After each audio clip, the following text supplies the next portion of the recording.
নমস্কার, mix fusion সোমার পাকশালায় আপনাদের সবাইকে স্বাগত। আজকে আমি আপনাদের জন্য নিয়ে এসেছি একটি হেলদি রেসিপি। যারা জিমে যান, ডায়েট করেন কিংবা একটু লাইট খেতে পছন্দ করেন, তাদের জন্য কিন্তু এটা একটা পারফেক্ট রেসিপি। এটা ওয়েট লসও করায় কিন্তু। যারা একটু হেলদি ওয়েট লস করতে চান, এই রেসিপিটি কিন্তু তাদের জন্যও পারফেক্ট। তো দেখুন, এর জন্য আমি নিয়ে নিয়েছি ব্রকলিটাকে ছোট ছোট করে কেটে নিয়েছি। এদিকে একটা কড়াইয়ের মধ্যে দিয়ে দিয়েছি বেশ কিছুটা জল দিয়ে তার মধ্যে দিয়ে দিচ্ছি লবণ এবং চিনি। জলটা ফুটে উঠলে দিয়ে দেব কেটে রাখা ব্রকলিগুলো। এই গরম জলে ব্রকলিগুলো একটু ব্লাঞ্চ করে নিতে হবে, অর্থাৎ খুব হালকা করে ভাপিয়ে নিতে হবে। দেখুন, ব্রকলিগুলোকে পুরোটাই আমি জলের মধ্যে দিয়ে দিচ্ছি, গরম জলে। তারপরে এটা একটু আমি ঢাকা দিয়ে দেবো, যাতে খুব তাড়াতাড়ি কিন্তু জলটা ফুটে যায়। একটু ঢাকা দিয়ে দিচ্ছি। জলটা কিন্তু ফুটে যাওয়ার সাথে সাথে ঢাকাটা খুলে নেব। আর ব্রকলিগুলোও কিন্তু এবার জলটা ঝেড়ে তুলে নেব। এখানে কিন্তু একদমই বেশি সেদ্ধ করা চলবে না, ব্রকলিটা খেয়াল রাখতে হবে। জাস্ট একটু হালকা ভাপেই কিন্তু তুলে নিতে হবে। এবার এদিকে আমি একটা পাত্রের মধ্যে করে রেখেছি ঠান্ডা জল। এই ঠান্ডা জল এর মধ্যে কিন্তু ব্রকলিগুলো দিয়ে দেবো, যাতে ওভারকুক না হয়ে যায়। অর্থাৎ এখানে কিন্তু এই ঠান্ডা জলে দিলে ব্রকলিগুলো কুকিং প্রসেসটা বন্ধ হয়ে যাবে, যার ফলে আর বেশি সেদ্ধ হতে পারবে না। আর লবণ চিনিটা আমি দিয়েছিলাম এই কারণে যে ব্রকলির কালারটা যেন খুব গ্রিন থাকে। তো কালারটা দেখুন কতটা গ্রিন হয়েছে। আর এদিকে আমি কিছু নিয়ে নিয়েছি সবজির মধ্যে নিয়েছি দেখুন রসুন কুচি নিয়েছি, কাঁচা লঙ্কা কুচি নিয়েছি, আর পেঁয়াজ, গাজর, ক্যাপসিকাম, আর নিয়েছি টমেটো। রসুনটা এবং কাঁচা লঙ্কাটা কুচিয়ে নিয়েছি, আর বাকি সবজিগুলো কিন্তু আমি কিউব করে কেটে নিয়েছি।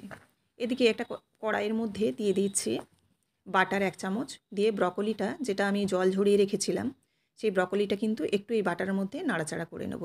অনেকেই যারা আছেন ব্রকলির গন্ধটা হয়তো এতটা পছন্দ করেন না। ব্রকলির মধ্যে একটা যে গন্ধ আছে, সেই গন্ধটা কিন্তু আমরা অনেকেই পছন্দ করি না। সেজন্য একটু বাটার বা ঘি দিয়ে ভেজে নেবেন, দেখবেন ব্রকলির মধ্যে একটা সুন্দর গন্ধ বেরোবে। তো একটু জাস্ট নাড়াচাড়া করে নিয়েছি, একদমই লাল করে ভাজতে যাবেন না। ব্রকলিটা তুলে নিয়ে এবার ওই কড়াইয়ের মধ্যেই আমি দিয়ে দিচ্ছি 1 চামচ বাটার, দিয়ে এর মধ্যে দিয়ে দেবো রসুন কুচি। রসুন কুচিটা বাটারের সঙ্গে দিয়ে একটু নাড়াচাড়া করে নেব। আর এর মধ্যে দিয়ে দেবো এবার ছোট করে কেটে রাখা চিকেনের টুকরোগুলো। চিকেনটাকে ছোট ছোট করে টুকরো করে নিয়েছি, যাতে সেদ্ধটা তাড়াতাড়ি হয়ে যায়। এবার রসুনের সাথে একটু নাড়াচাড়া করে নেব। তারপর এর মধ্যে দিয়ে দেব আদা বাটা। আদা বাটাও খুব কম করেই দেব। আদা বাটাটা দেওয়ার পর এবার একটু নাড়াচাড়া করে নেব আরেকবার, দিয়ে একটু ঢাকা দিয়ে দেবো, যাতে চিকেনটা সেদ্ধ হয়ে যায়। আদা রসুনটা ভালোভাবে মিশিয়ে নিয়েছি, মিশিয়ে নিয়ে কিন্তু এবার একটু ঢাকা দিয়ে দেবো। এই রেসিপিটি কিন্তু ভীষণ হেলদি, আর হেলদি বলে কিন্তু যে টেস্টি নয় সেটাও কিন্তু নয়, কারণ ভীষণভাবে এটা একটা টেস্টফুল রেসিপি। আপনারা শেষ পর্যন্ত দেখতে থাকুন, অপূর্ব খেতে হয়, আর ভীষণ ভালো কিন্তু একটা শীতকালীন ব্রকলির রেসিপি। চিকেনটা ঢাকা দিয়েছিলাম, সেদ্ধ হয়ে গেছে চিকেনটা। এবার একে একে আমি দিয়ে দিচ্ছি কিউব করে কেটে রাখা সমস্ত সবজিগুলো। এর মধ্যে আছে, আরেকবার বলে দিই, ক্যাপসিকাম, গাজর, পেঁয়াজ, আর আছে টমেটো। এগুলো সবই কিন্তু কিউব করে কাটা। আর গাজরটা কিন্তু আমি খুব পাতলা করে কেটে নিয়েছি, যেহেতু অন্যান্য সবজির থেকে গাজরটা একটু সেদ্ধ হতে দেরি হয়।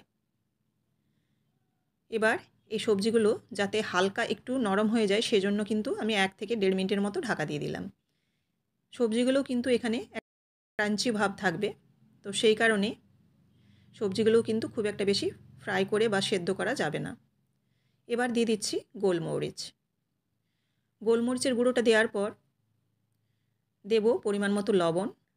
আর এখানে একটা আপনাদের কথা বলে রাখি, এখানে আপনারা যারা ডায়েট করবেন না তারা কিন্তু একটু চিনিও দিতে পারেন। আমি যদিও এখানে কোনো চিনি ব্যবহার করিনি, কিন্তু চিনি দিলে বলবো, যেহেতু সবজিগুলো আছে সেজন্য টেস্টটা কিন্তু অনেকটাই ভালো হবে। এবার দিয়ে দিলাম কাঁচা লঙ্কা কুচি। কাঁচা লঙ্কাটা আমি একটু শেষের দিকেই দিলাম, কারণ যাতে কাঁচা লঙ্কার ফ্লেভারটা পাওয়া যায়, সেজন্য কিন্তু আমি প্রথমে অ্যাড করিনি, এই শেষের দিকেই কিন্তু কাঁচা লঙ্কাটা অ্যাড করলাম। এবার ভেজে রাখা যে ব্রকলিগুলো বাটার দিয়ে হালকা করে ভেজে তুলে রেখেছিলাম, সেগুলো কিন্তু এবার এর সাথে মিশিয়ে দেব। সমস্ত কিছু সব একসাথে ভালোভাবে নেড়েচেড়ে এবার শুধু মিশিয়ে দেওয়ার পালা। সবজি মোটামুটি হয়ে গেছে। আর এবার শেষে দিয়ে দিলাম বেশ কিছু মটরশুঁটি। এটা আপনারা ভাপিয়েও দিতে পারেন, কিংবা এরকম শেষের দিকে দিয়ে একটু নাড়াচাড়া করলে কিন্তু মটরশুঁটি নরম হয়ে যাবে। আর এটা হচ্ছে সুইট কর্ন। সুইট কর্নটা কিন্তু আমি ভাপিয়েই রেখেছি আগের থেকে, দিয়ে এই জন্য শেষে দিলাম। শেষে দিয়ে এবারে নাড়াচাড়া করে নামিয়ে নেব। ভালোভাবে নাড়াচাড়া করে নিলাম। এবার এর মধ্যে দিয়ে দেবো ড্রাই রোস্ট করা তিল। তিলটাকে আমি মাইক্রো ওভেনে ড্রাই রোস্ট করে নিয়েছি। আপনারা চাইলে কিন্তু শুকনো খোলাতেও ড্রাই রোস্ট করে নিতে পারেন। এই তিলটা দিলেও কিন্তু বেশ দেখতেও যেমন ভালো হয়, খেতেও কিন্তু একটু অন্যরকম হয়। তো তিলটা যদি আপনারা পেয়ে না থাকেন তো নাও দিতে পারেন, কোনো অসুবিধে নেই। এবার তিলটা দিয়ে ভালোভাবে নেড়েচেড়ে ব্যাস গ্যাসের ফ্লেমটা বন্ধ করে দিলাম। এবার একটা প্লেটের মধ্যে আমি দেখুন সার্ভিং প্লেটে রেডি করে নিয়েছি পরিবেশনের জন্য। আর উপর থেকে ছড়িয়ে দেবো একটু ওই রোস্টেড তিলগুলো, যেটা আমি ভেজে রেখেছিলাম অর্থাৎ ড্রাই রোস্ট করে রেখেছিলাম। আর দিয়ে দেবো একটু লেমন জুস অর্থাৎ পাতিলেবুর রস। ব্যাস রেডি হয়ে গেল ব্রকলি চিকেন ফ্রাই, বা বলতে পারেন ব্রকলি স্যালাড। তো এই রেসিপিটি কিন্তু ভীষণ হেলদি এবং টেস্টি। আপনারা যারা ডায়েট করেন বা যারা এমনিও খান তারাও কিন্তু অবশ্যই রান্না করে দেখবেন, যে ভীষণ ভালো এটা খেতে হয়। একবার হলেও কিন্তু আপনারা ট্রাই করবেন। রেসিপিটি যদি ভালো লেগে থাকে অবশ্যই লাইক, কমেন্ট এবং শেয়ার করবেন। আর অবশ্যই চ্যানেলটিকে সাবস্ক্রাইব করে রাখবেন বিভিন্ন রকম রেসিপি দেখার জন্য। আবারও দেখা হচ্ছে নেক্সট রেসিপিতে। ধন্যবাদ।